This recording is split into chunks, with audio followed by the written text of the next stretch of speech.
business, so perhaps not. Okay, so if you will put your mute buttons on, that would be helpful. Thank you. It's wonderful to have so many of you join us tonight. The purpose of the meeting tonight is, of course, to review the information that I sent out on behalf of the steering committee last week, and then, to give you an opportunity to share what's on your mind as you think about the information that was shared.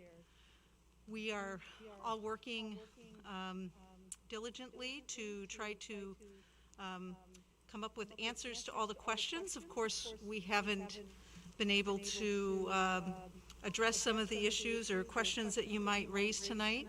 Also, this is an opportunity for you to share, ideas that you might have. We want to make sure that we don't miss anything. Sometimes when you're looking at something day after day and week after week, sometimes your face gets so close to the mirror, maybe you're missing something you would see if you were able to take a step back. So we wanted to give parents an opportunity to, share with us what's on your mind, be able to take some notes. This information will be shared back with the work groups to help them in the planning for reopening school. So first and foremost, the guiding principle, the number one guiding principle that the steering committee has used as we've talked about the various different options is that staff and student safety is our top priority. And it bears repeating over and over again that if the situation is not safe, if we can't safely invite students and staff back into the buildings, then we won't be able to open school.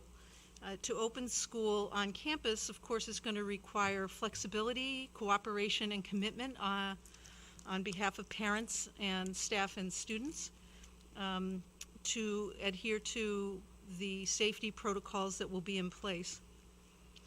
So we provided you with a decision tree that has helped us guide our thinking over the last several weeks.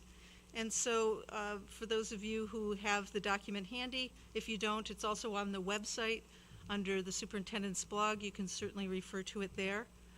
But if we find ourselves in a situation where we go into shelter in place because the governor declares an emergency, then obviously we would be moving to a remote model of learning. If we are not able to prepare our buildings so that the environment is safe for students and staff, then we would be looking at a hybrid, most likely a remote learning model of educational delivery when we open school. If we're able to maintain a safe learning environment for kids, we would certainly prefer to have kids in our buildings because teaching is best done in a model where children and highly qualified teachers are together in the same environment. So for educational reasons, we would certainly love to open our schools if we can do so safely. So there's three models that we're looking at in terms of instructional delivery, and kind of reviewed these in the memo, but just for the purposes of warming us up here tonight.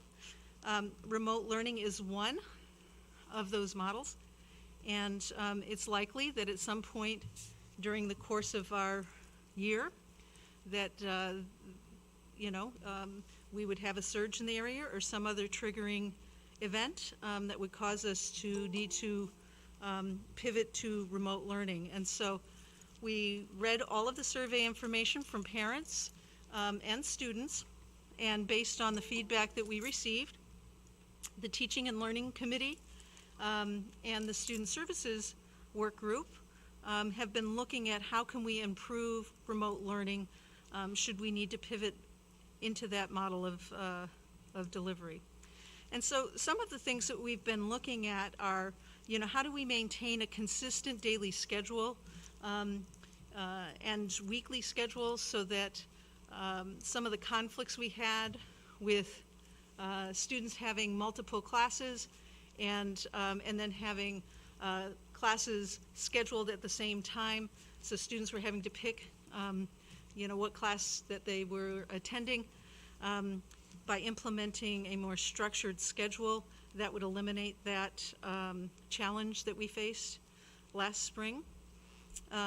Another recommendation is to develop more project-based learning experiences and to provide more teacher-student learning opportunities. So in order to do that, we know that we are looking at some professional development that we would be offering staff when we open school, and we would also be looking at different tools. We had some challenges with some of the tools and limitations with some of the tools that we had available to us at the time, and so the Teaching and Learning and Student Services work groups are looking at tools that would help us to be able to provide a more dynamic learning experience for kids this fall. In the area of on-campus learning, again, in order for us to be able to open our doors and invite students back and staff into the buildings, there's going to need to be some protocols and procedures put into place so that everyone remains healthy and safe at all times. I listed some of these items that we had been discussing on the steering committee. And so one of them would be that transportation and entry and dismissal may be staggered. And the reason for that is that in order to follow social distancing protocols, not have students congregate, to keep students in cohorts so that we're able to screen and track who's come in contact with who. We can't do that if 100 staff members arrive at school at the same time and 500 students arrive at the same time. Also, in order to be able to limit passing in the hallways, we're looking at how to safely bring students into the building. One of the strategies that seems to be most promising is to use all 5 entrances at the buildings and assign students an entry point that's closest to their classroom or homeroom. And in this way, we would be able to have 5 entry points where students could be screened and then they could go to their classroom. So again, with having to implement certain safety measures and protocols, it will require more time to be able to enter the buildings and at the time of dismissal. So we haven't worked out a schedule for how the staggering would work. The operations work group is doing a lot of work with the transportation company to come down to a plan that we will be able to share with you before school begins.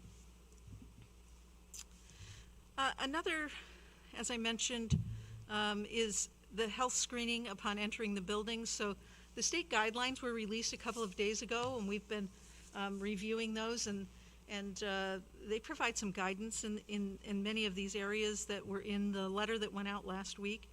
And so health screening and monitoring is an important part of being able to bring students back into the schools. So the Health and Wellness Committee is looking at those screening procedures. We would be following the guidelines that are being recommended by the state in regards to that. And we'll share more of those details again as we get closer to the start of school. Students and staff members may be required to quarantine for 2 weeks following the illness. Again, the state has provided guidance on this, and So if there is somebody that enters the building or comes to school in the morning and they are exhibiting any of the COVID symptoms, then they would need to see their healthcare professional. We would be required to report this information to the state, and their healthcare professionals would direct them to a place where they could be tested. So there's guidelines, again, that the state is providing, and we would be following those guidelines. Of course, at the end of last year, we had implemented some procedures for sanitizing and cleaning. If you recall, when this first, the outbreak occurred, we closed our buildings and did some deep cleaning, and we learned a lot about what's required to keep the facility safe and clean. And we've continued to implement these protocols through the summer. So employees who are working here this summer, when they enter the building, their temperatures are taken. We're documenting and asking the questions. All the same protocols that if you go into a business are in place.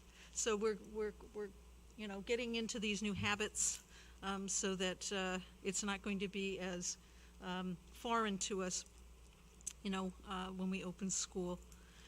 But sanitizing and cleaning is an important part, as well as hand washing and those procedures. Though we reviewed them with students and we've sent out videos, we will continue to build in hand sanitizing protocols during the day. Social distancing, of course, is an enormous part of the equation for us. When your class sizes are larger and kids can come into the buildings and stay in close proximity to one another, then there's certain activities that we can engage in with students. And when we have to keep students further apart for health and safety reasons, then some of our strategies will need to change. And social distancing will also require that we look at how many kids can we safely have in each classroom. It influences how lunch will be provided, and will likely, as mentioned later, lunch will be done in a decentralized manner. Congregating in numbers, again, is a protocol we're all very, very familiar with, as we've had to social distance in all kinds of different environments over the course of the last 4 or 5 months. So those protocols will continue to be in place. Sharing of furniture, equipment, and instructional materials need to be minimized, and so one of the questions, several of the questions centered around, will all students have devices? And so right now we have enough devices in order to provide every student grades 3 through 12 with a device, and we are going to be presenting to the board a bid to provide the remainder of our students with a device so that we're ready to distribute those when the school year begins. So the answer to that question is yes, we're moving forward with procuring more devices so that every student has access to those when we open. But sharing of furniture is another protocol. So if a student comes into a classroom, they'll use the same, they'll sit in the same seat each day. There won't be sharing of desktop areas. At the junior senior high school, of course, that will be a little bit different with the older kids in that they will need to shift from class to class. We're going to do our best to minimize any rotation of kids into different spaces so that we're able to track and know who's come in contact with who. So sharing of furniture, equipment, instructional materials at the elementary school. The teachers at the end of the year started to work on putting together a toolkit for each student so that they would have their own set of materials, and they wouldn't need to be sharing or passing them around, that they would have those available to them. Not all the supplies have been received yet, but it is in the planning process. Parents and volunteers and visitors, again, we will be limiting the campus. This is consistent with the guidelines from the state and the protocols we used in the spring, that access to the buildings will be limited to teachers and students, and the building will only be used for academic purposes or educational purposes only. This again is to ensure that we know who's in the buildings, that we're able to track, that we minimize the traffic, that we feel confident that we're able to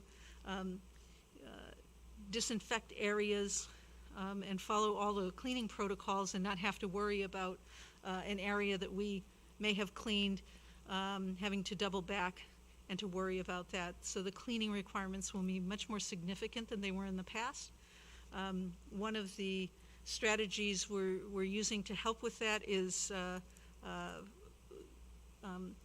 sanitizing equipment that will allow us to be able to spray areas and sanitize in a very short period of time.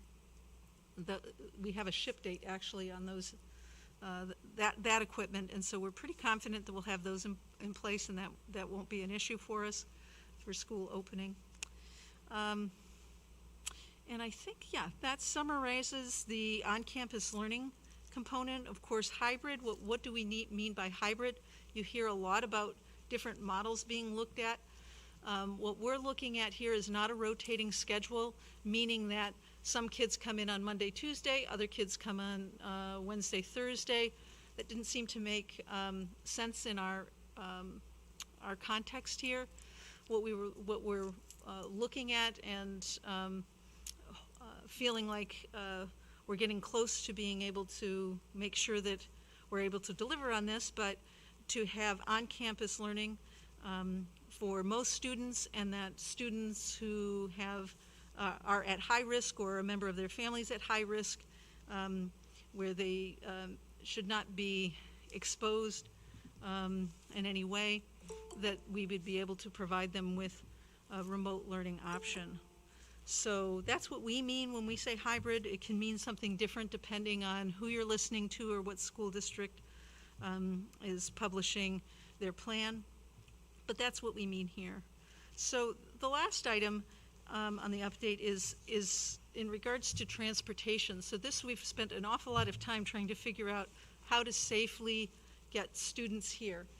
And you know, if you follow social distancing guidelines and keep kids 6 feet apart, that means that you can only have 13 students on a bus. And when we looked at, okay, so how many trips would a bus need to make in order to pick up all the students? If you could only do 13 at a time, we would need to triple the number of buses, and that would, of course, triple the costs.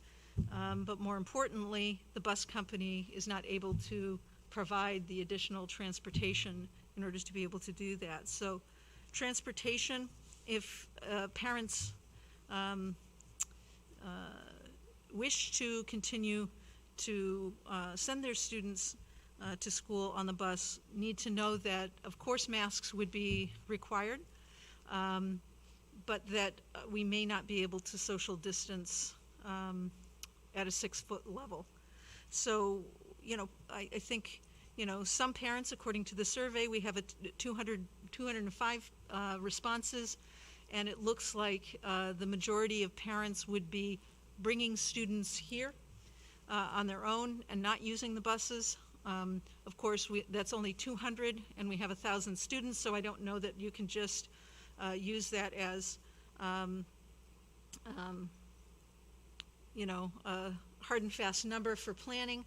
We certainly would encourage parents to complete that survey. I'll send it out again in the next day or so.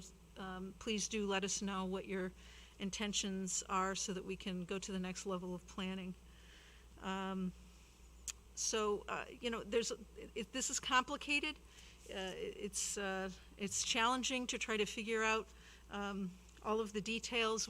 Right now our focus is on trying to bring forward a recommendation from the steering committee to the school board next week. We still have conversations that need to take place, with the teachers union and the paraprofessional union before the school year opens, to try to identify areas where we need to modify the collective bargaining agreements. So there's a lot of work to be done, but the next level, of our planning will take place after the board has the opportunity to review the plan and approve it and/or ask us to modify it in some way. So that is the update for tonight. We did get quite a number of folks that did contact the principals and provide us with your thoughts, and we are very much grateful for you taking the time to share what's on your mind. And what I would ask is, if there's anyone out there who did not have the opportunity to write to the principals to let us know, that you use the chat feature, and I'm happy to read through the chat, and so everyone knows the questions that and/or comments that are being put forward. Know that what we're going to do is we'll take that and we'll share that back with the work groups so that they know what's on your mind. If there's specific concerns, if there seems to be a theme of questions, then that'll help us put together like an FAQ document so that we're answering the questions that are most important to you. So I guess at this point I will look at the chat and see if there are any comments or thoughts you'd like to share to help us move forward with the next level of planning.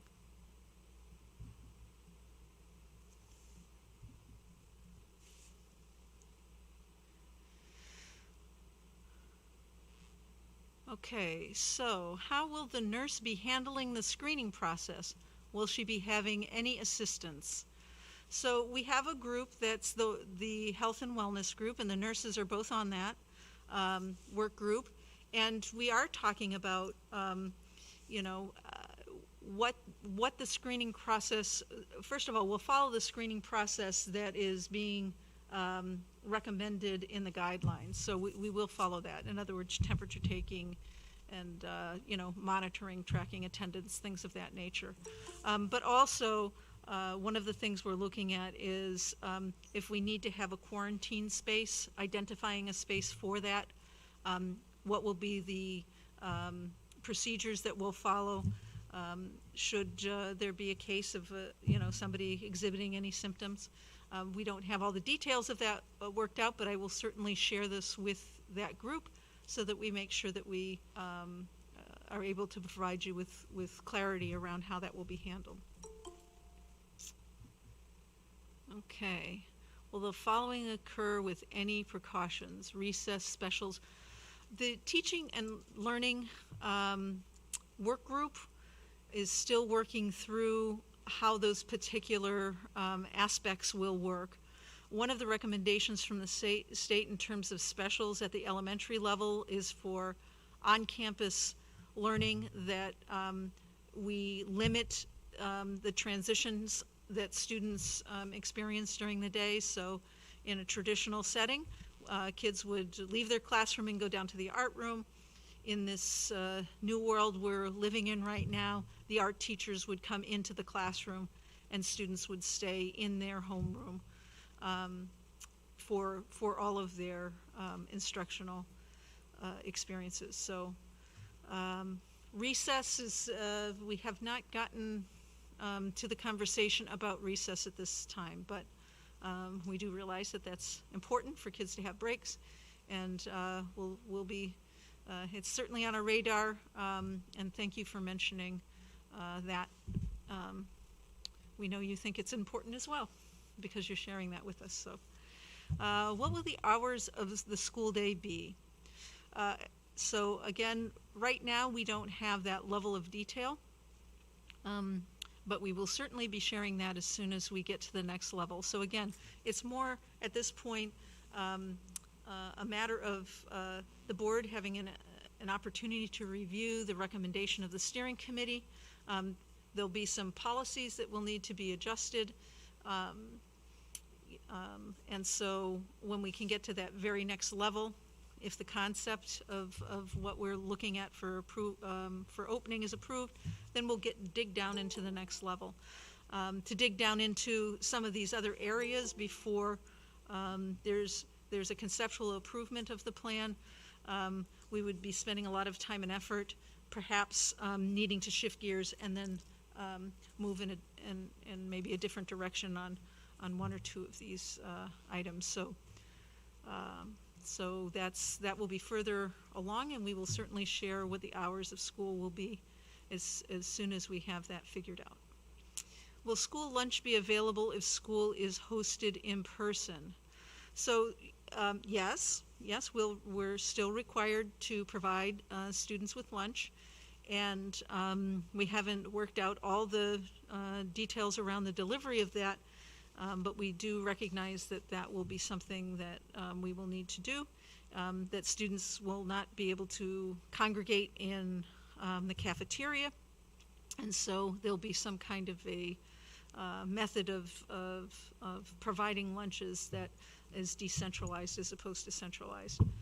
And the operations group has been focusing on transportation and entry and exit out of the buildings, so food service and the distribution has not been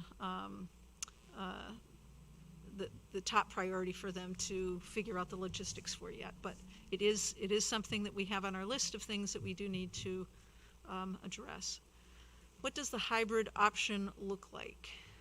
Will it be available to families who do not wish to send their student to school if student occurs in person? All great questions. I described the hybrid option that we're looking at, that it would be in school. Please know that between 82 and 85% of both staff and parents said that their preference would be to come to school, that there was some degree of comfort with coming here so long as safety protocols were adhered to. So based on the information we received from you, it seems like the vast majority seem to prefer to have us open schools, and if we can do so safely with your cooperation, we will do our very best to do that. So the hybrid just means that. It means that, yes, there'll be some remote learning for those that are, again, at risk, medically fragile students, or if you live in your household has some kind of an at-risk parent, and remote learning is the best option, in that circumstance, then we would be providing remote learning in that case. What is the criteria to move to remote learning after opening as in-person instruction?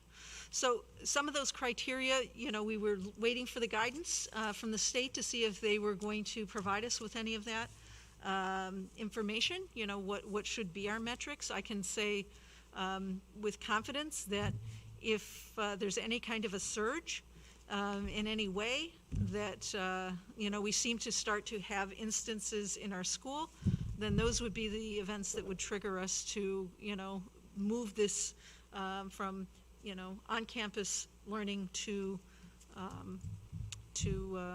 fully remote. So again, the idea here is safety first, safety second, safety third. We want to make sure that it's safe for all. That's our top priority. So let's see, after school activities like jump rope, will these occur? We have a student life work group that's looking at what types of activities can we safely offer. I'm not sure if jump rope is one of those, but what we're looking at are low risk or certainly moderate risk, perhaps, if we can find a way to do some of those things safely.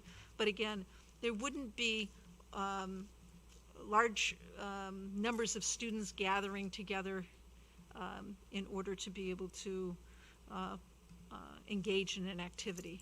So PE, in other words, what we won't be seeing is, all of the 5th grade going into the gymnasium to have PE. I attended the jump rope event last year. It had many students there. I venture to guess over 100 students and families were at that. Those types of activities would not be things that we are likely to be able to provide next year. Okay, when will the following occur? Okay, that's a repeat. What will the hours? Okay, that's a repeat.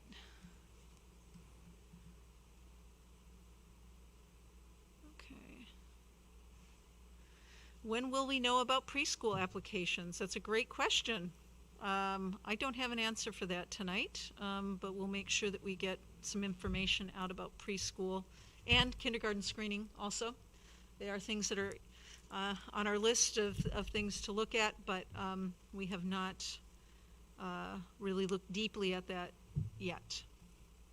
What are your thoughts on face shields in addition to masks? So the Health and Wellness Committee is looking at that. What do masks look like? Are face shields an option? We've heard certainly that face shields don't replace a mask. The guidance from the state talks about for nurses, for special educators who will be engaging with students in perhaps a little bit more intimate contact, certainly not that could be less than 6 feet, that additional PPE would be required for them. So the Health and Wellness Committee is looking at that, and Student Services as well, for how do we keep our staff safe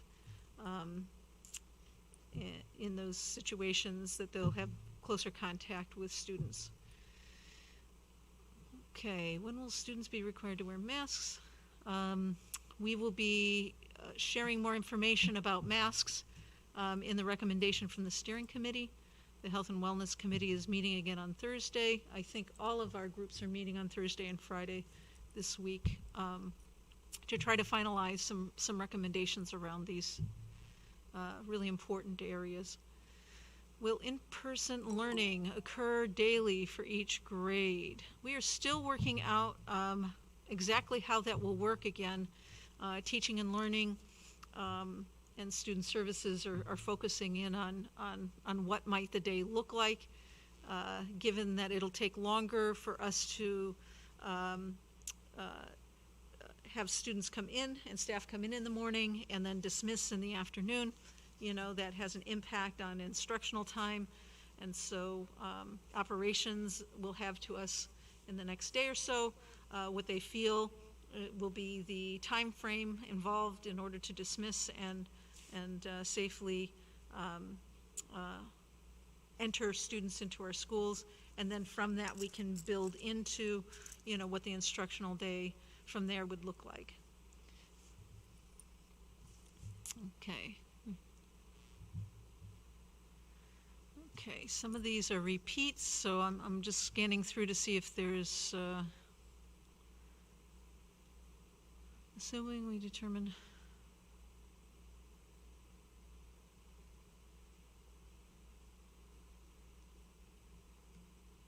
okay, so the question here, perhaps not a question but a statement, is that folks want to know what the process will be that we will use to evaluate safety. So is there going to be a metrics?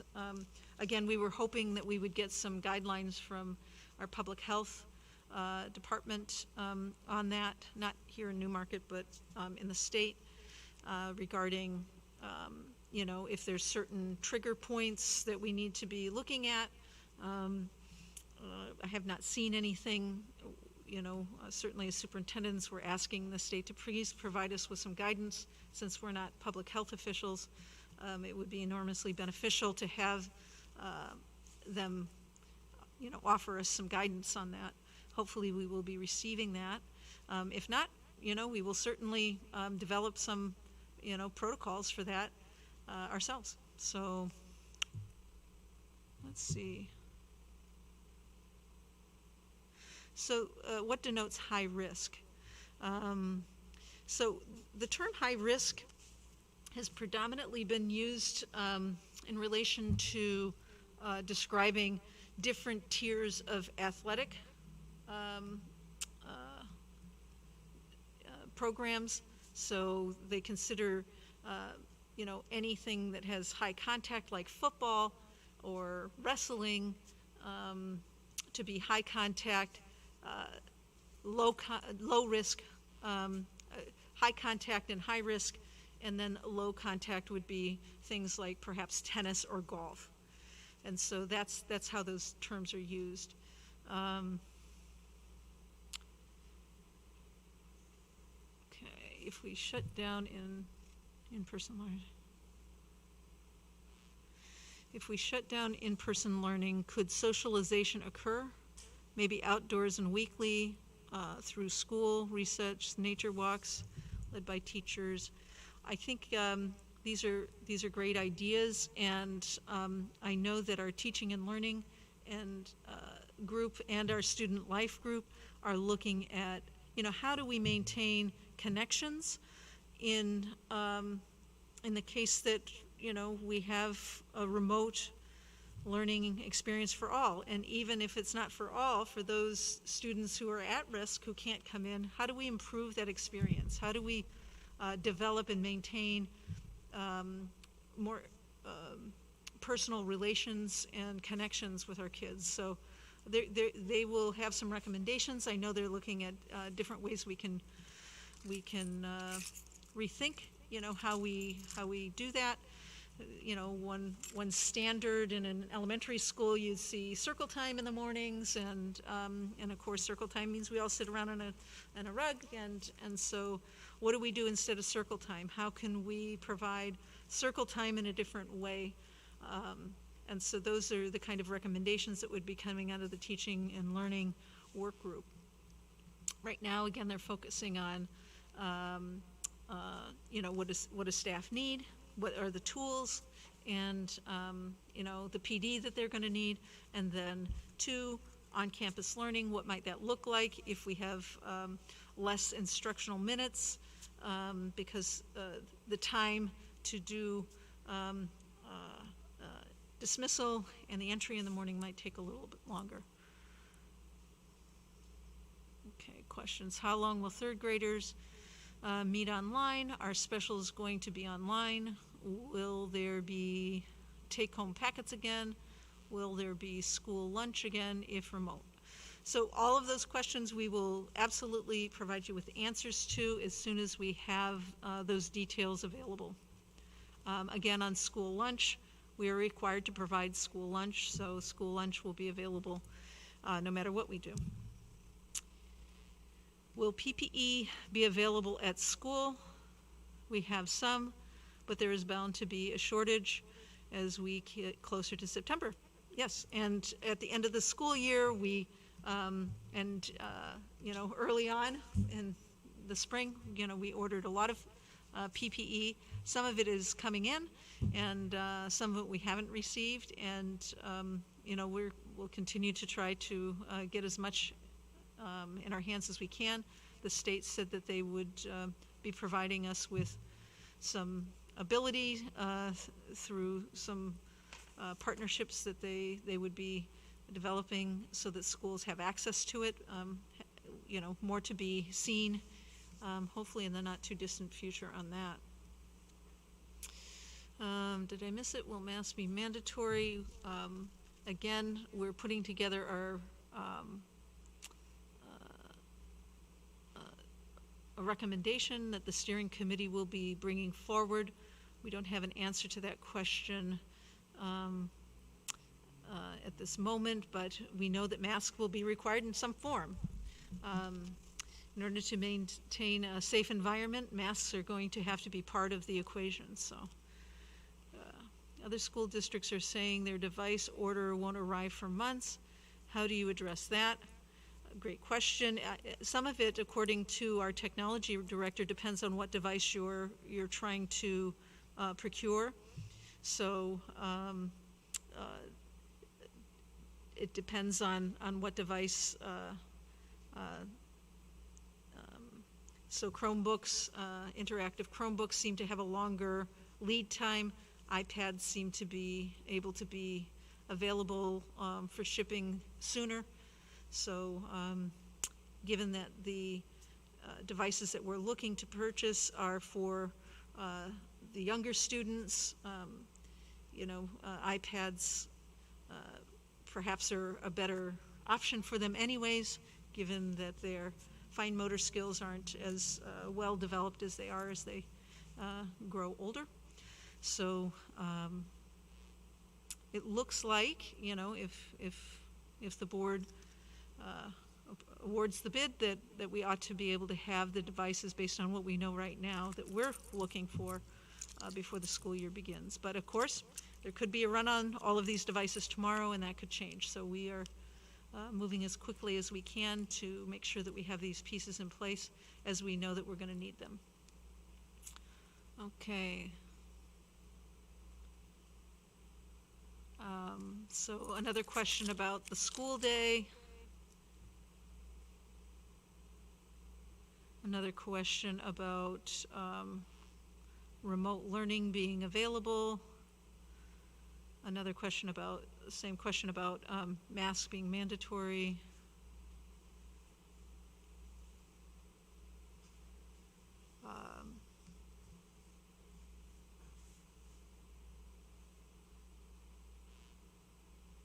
Another question, same questions about hybrids. So I'm just scanning through if there's new ones so everybody knows that these questions have been asked and that they're going to be shared with the work group and the steering committee, so that again, we know what's on your mind, to make sure that we haven't missed anything, that we make sure that we have answers to the questions that you're seeking. If not all of them, certainly when the steering committee makes the conceptual plan recommendation to the board, not every one of these details is going to be ironed out. That would be, kind of iterative levels of planning.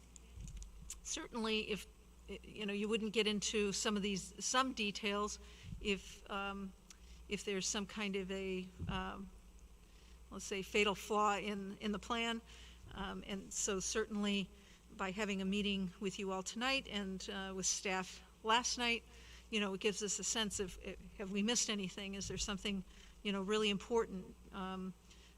Certainly wonderful to know what's on your mind, so that we're not, providing you with answers to questions that aren't really important to you, and not spending the time, answering questions that are really at the core of perhaps your worry and concern. So really do appreciate you tonight sharing your thoughts with us.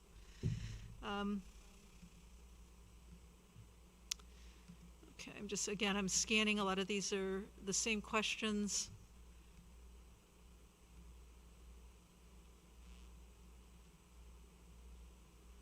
So this must be an elementary question regarding class assignments have not been provided.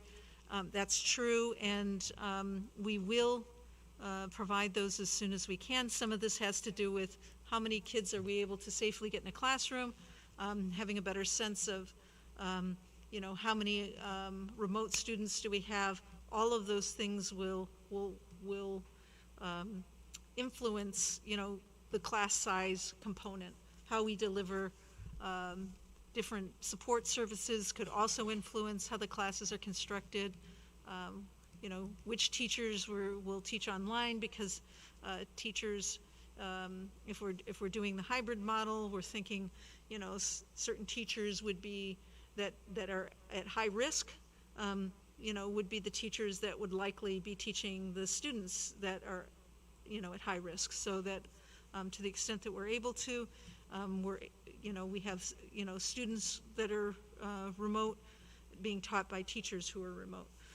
And again, we're still trying to work out the details of how that might work.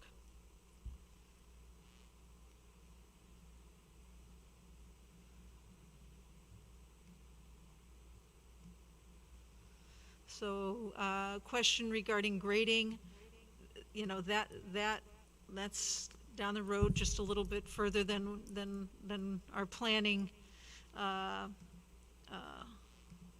priorities are right now. So, you know, right now we're looking at you know, the same method of grading as we would have if we weren't in a COVID pandemic experience right now.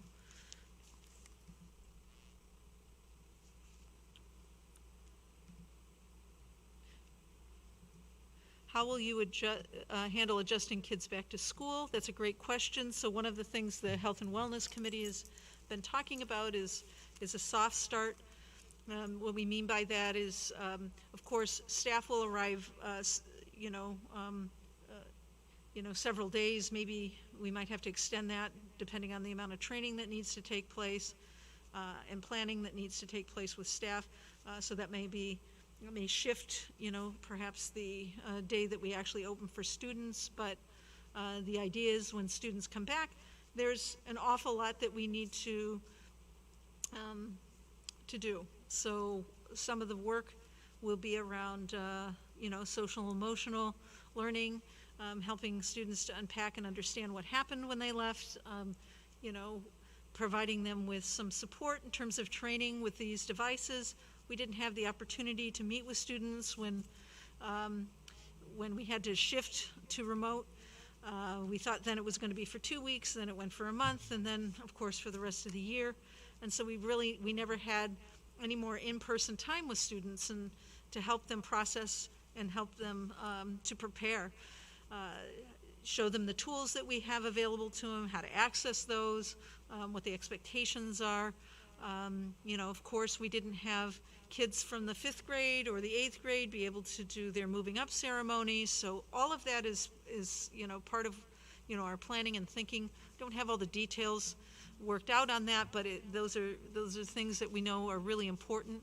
So we're thinking a soft start for students, meaning that we wouldn't start academic learning on day one, that there's other things that are really important, including the connection piece, building relationships with students, and kind of preparing them to be able to start to have a learning experience here in the upcoming year. Okay.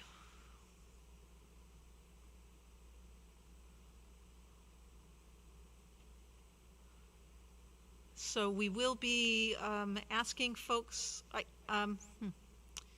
says, could we have detailed percentages on the survey responses? If you go to my blog, you will see that back in June, the steering committee provided those statistics in a letter that was sent out, and it's also posted on my blog. So if you're looking for the percentages from the survey responses on those who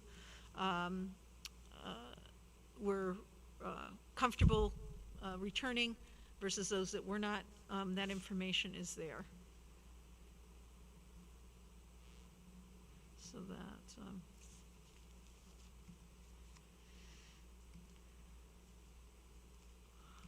will linked together be able to provide care if school is not a full day? The student life group, LinkedIn is part of the student life group, and so they're having conversations about is there what we would be able to do safely.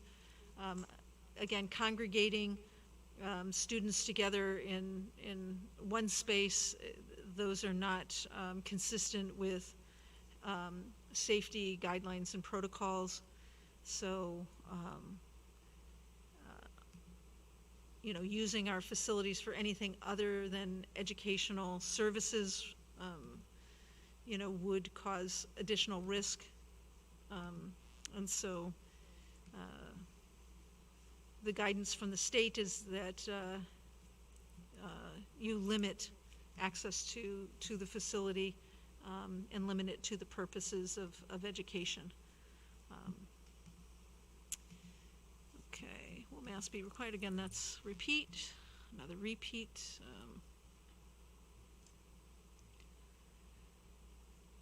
Yes, good point. The logistics, if more parents are dropping off, then the buses, there'll be congestion. All of those things, again, the operations work group is working with public safety. They're part of that committee. We're trying to figure out how to do all of that. You know, if we have twice the number of cars because we have half the number of students on our buses, then yes, there'll be congestion. Again, this gets to the idea of staggering.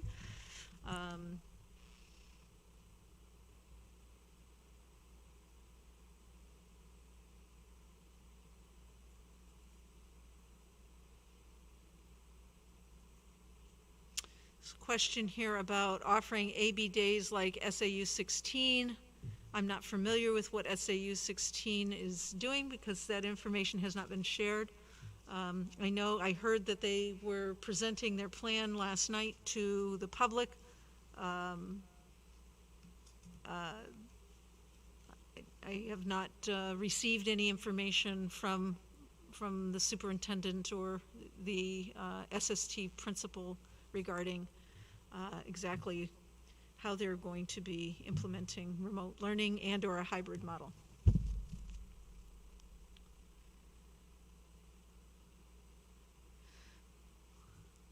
Most of the questions, so here's a question, is how we'll be addressing the questions. So the purpose of this was to gather information from you, to hear what's on your mind so that we aren't missing anything. We know what's important to you. Make sure that we haven't inadvertently focused our attention in one area when the desire was for us to do something differently. And so we're going to take these questions, we're going to share it. Certainly the steering committee will review it. We'll separate out the questions by work groups, so the work groups that would need to make sure that they have answers for these questions, have them available to them, so that throughout the next month, as we get closer to school, that we can start to answer these and provide you with this information. Our hope is that this will have to be more iterative. And so as we get to the next level of planning, then we'll share the information with you. Then we'll probably have another meeting like this, and we'll go over it, and we'll try to, answer this next level of questions, and then we'll go back and we'll do some more work. We'll go to the next, level of detail, and then we'll share that back with you so that you're not finding things out in the last minute all at once where it can be completely overwhelming to try to process. So, the idea here is that we want to make sure that whatever our plan is, that we feel like we can deliver on it. If we say that we're going to go fully remote, that we have the devices, that we have the training, that we understand, all the logistics for how we would do that. If we're going to do on campus, making sure, that we're able to procure the various materials to open school. One of the guidelines says that, we have to have, sanitary gel or pumps in our classrooms, and so it's making sure all of those are going to come in. I know we've ordered a lot of that, but it's really saying, do we have one for every classroom? Do we, is it en route or is it due to ship? All of those questions. So many levels of detail involved in trying to plan this. It's very complex. It involves changing just about everything that we do. We know that can be very upsetting and disturbing to you. It's disturbing, and unsettling to teachers and paras and custodians and everybody. And so we're going to do our very best to just keep you informed by having these little forums where we can have some interaction around, what's important and the progress that we're making. This is a question, this next question is about sports, and so what we will be doing is following, the recommendations of the NHIAA And so they will be sharing information with us. Jamie Hayes, our athletic director, and our principals are talking all the time about, do we have information? How do we plan?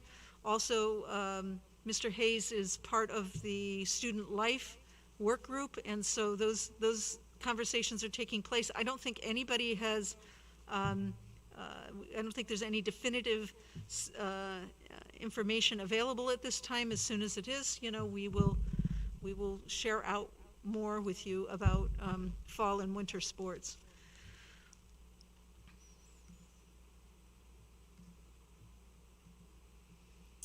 Okay, more about masks and screening.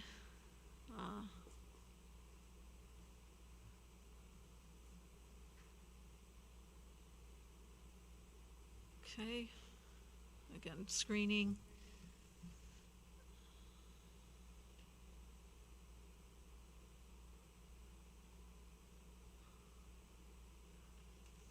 So, question again, looking at if students aren't high risk, will they, and parents are not comfortable, will students be allowed to return?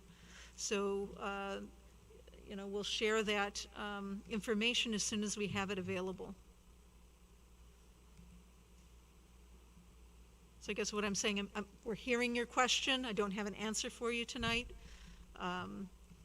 I see it's repeated. Know that if you write it and I've heard it, then we've heard it. That's the purpose of the meeting tonight, to really understand what's on your mind, so we can help provide you with information at as soon as we have it available. But we don't have answers to all your questions tonight, but it's good to know what they are. Certainly appreciate it.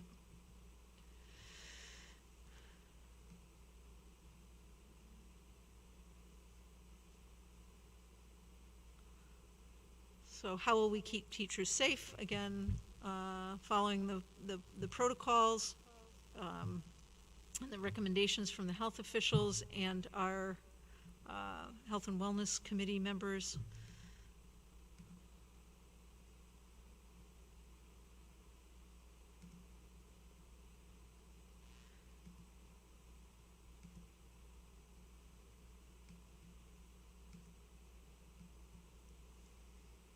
Okay, when can we expect details of the final plan? So the steering committee is hoping to be able to make a recommendation next week to the board, for the board to consider. And of course, again, it's not going to have all the details. It's going to be the conceptual plan and the recommendations that will need to be agreed to before we could move to the next level. So you'll be receiving information, every couple of weeks during the summer months, so that as we have answers to your questions, then we're able to provide them, as opposed to waiting until the last minute and giving you a whole list of details that might be too overwhelming to get at the last minute. So.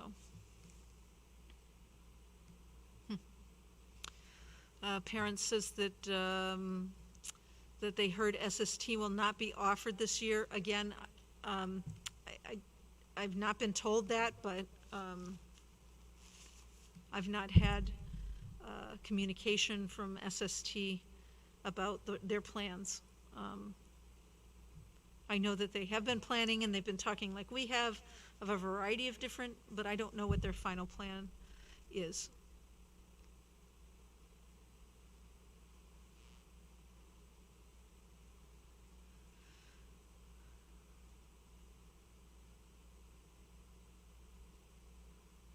Yes, okay, answered.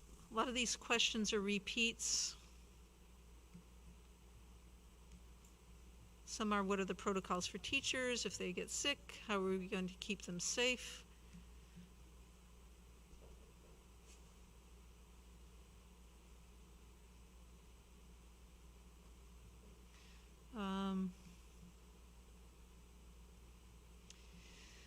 what date the families need to make a decision. I think that a lot of these details that you're seeking, we're going to have answers for you in order for you to make a decision. And so we're certainly, going to do our best to get you as many details as you can.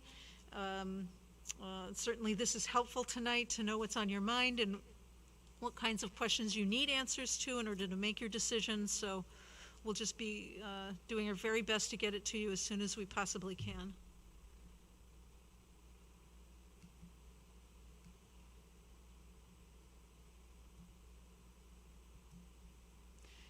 We don't have the structure or recommendation from the Teaching and Learning Committee about how online learning will work, specifically in terms of what that schedule will look like.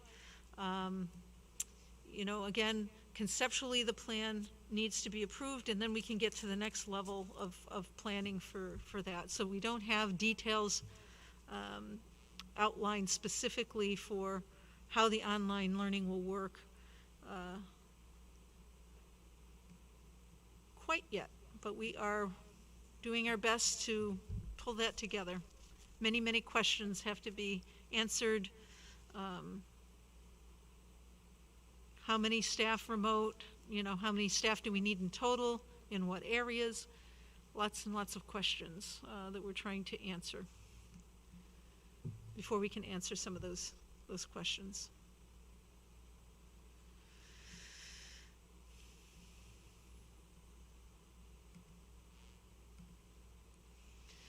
Parent comment here. We need to focus on providing a quality educational experience that meets the academic and social emotional needs of our students, whether on campus, hybrid, or remote. Absolutely. It can't be about grading or a certain amount of minutes and days. We are navigating a worldwide pandemic crisis. School has to look different than it would otherwise. Less can certainly be more. Absolutely. Absolutely. For students who will be at home, will additional live video teaching time be provided? That is one of the areas, as I said at the beginning, is a focus area on remote learning, on how we can improve that experience for students. So increasing teacher-student contact time, even if it's virtually, is something that we know we need to provide teachers with the tools, and we need to provide them with the strategies for how to do that in the upcoming year. Again, we really did not have time when we had to pivot to be able to plan at that level. We thought, again, it was going to be 2 weeks, then it was going to be a month, and so we were kind of on our heels. So we've listened to your feedback, listened to student feedback. We hear you, we agree. There are ways that we can provide a higher quality experience, and some of that will involve, like I said, tools, and some of it will involve providing staff development, and Teaching and Learning is working to provide us with recommendations and a program that will help us improve the learning experience for kids who are in the remote model.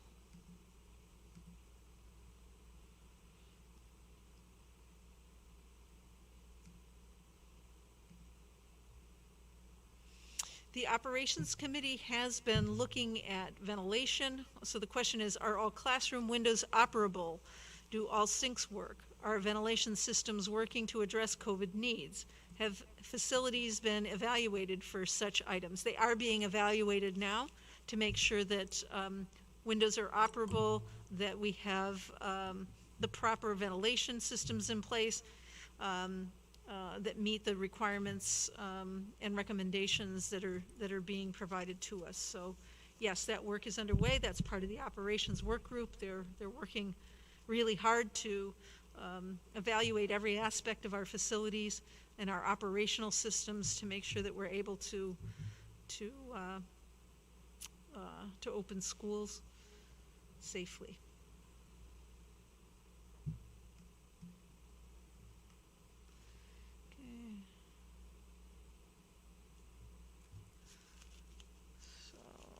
again, a lot of this masks, questions about, not questions, or just statements about masks being repeated. I agree. Good questions, comment, I agree.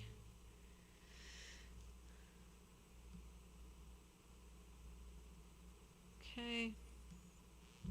Explanation about what was meant by the AB days, similar to red-black. Thank you for sharing that.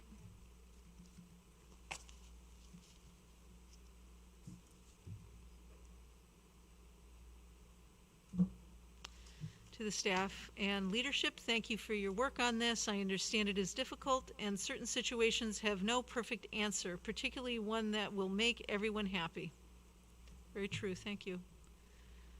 I know there's so many people, that parents, students are on these work groups, certainly teachers and support staff, and everybody is really working hard and devoting a lot of time to this, so your comment there is most appreciated.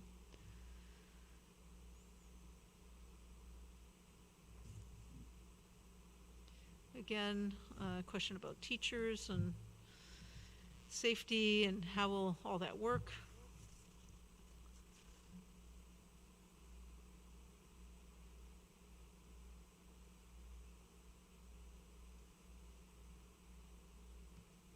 Okay. Please have more informational platform upon getting answers. Absolutely will. I know this can be frustrating. It's frustrating for us as well.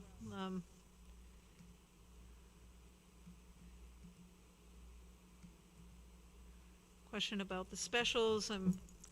Again, at the elementary school, the recommendation from the state is that you push specials in, kind of the art on the cart model.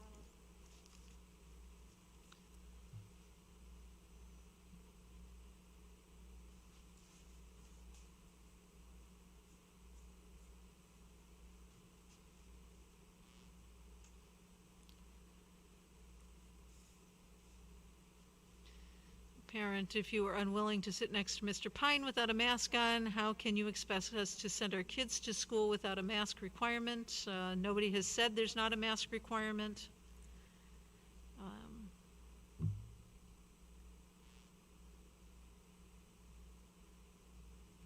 Okay, again, frustration. People want answers now, I understand.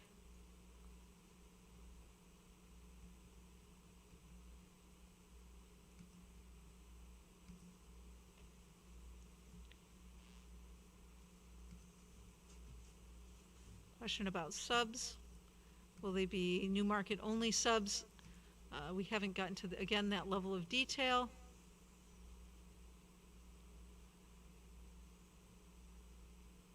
How will we pay them?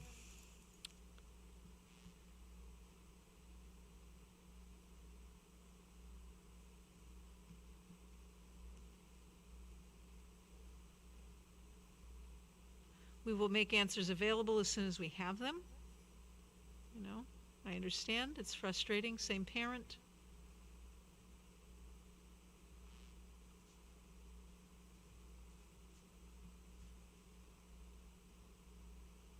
There's teachers, many teachers that are on the planning committee, so it's not a matter of,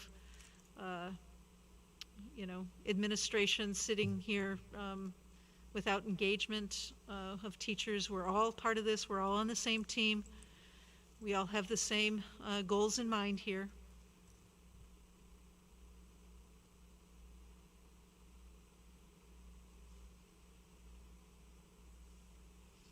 Question about will we hire more staff if they need to be.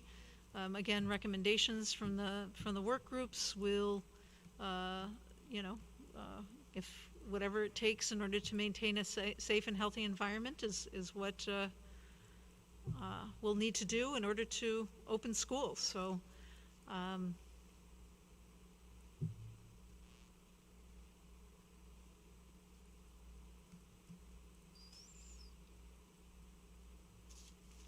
okay.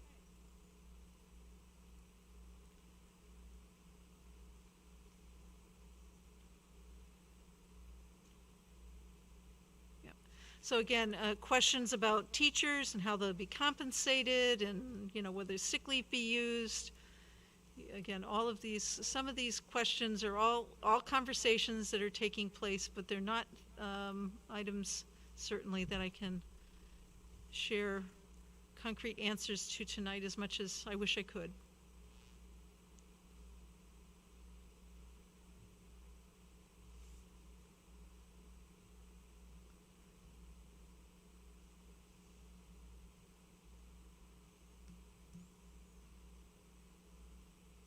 Okay.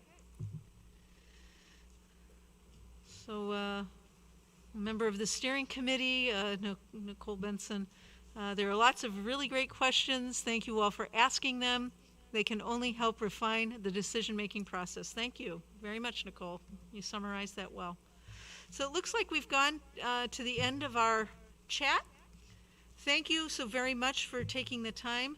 I know this can be frustrating. I truly do. It is for all of us. Know that we are working many, many long hours to try to answer these questions. There's an interplay between what we can do based on what the guidance is. We just recently received the guidance a couple of days ago from the state. That has not meant that we haven't been planning all along. We've been looking at remote learning and how can we improve that experience for kids. We've been taking inventory of our schools, trying to figure out solutions for if we need to buy plexiglass, can we socially distance, what is safe. So many questions, so much data that has been gathered. I just can't express to you enough how much effort has been put in, many volunteer hours by so many people in our community. Again, all stakeholder groups are represented, including students, staff, teachers, parents, community members, LinkedIn, some of our community partners. We've tried to get a great cross-section of people involved. So know that we're working hard. We really want to answer your questions. We don't want to answer questions prematurely so that then we have to dial back and shift in a different direction and create confusion. So please be patient. Know that we're doing our best, and we will have answers to you just as soon as we can. So on that note, I'll thank you. I hope you're enjoying your summer, and we'll get some more information out to you soon.